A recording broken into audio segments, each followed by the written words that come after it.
তো দেখো জল সব পড়ে গড়িয়ে গেল। আমার মাথায় একটা বুদ্ধি এসছে।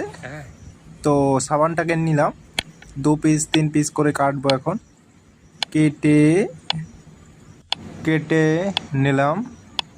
এখন একটা কৌটোর মধ্যে রেখে আগুনে দিয়ে জল দিয়ে, এটা একটা ইঞ্জেকশনটাকে কেটে নিলাম।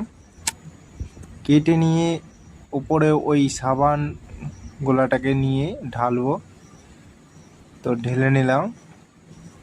এইবার ওটাকে পুট করলাম ছোট ছোট করে। এখন গোল গোল করে চাকি করে নেব। হ্যাঁ, এবার একটা কৌটোর মধ্যে রেখে দেবো, ওটা আমার লাগবে পরে। মানে এবার এটাকে একটা মোটকার সাহায্যে ইঞ্জেকশনটাকে ঘুরিয়ে নিলাম, বোতলে দিয়ে আটকে দিলাম, জল দিলাম। দেখো এবার চিপ দিলে জল বেরোচ্ছে, দেখেছো কত সুন্দর প্রসেস।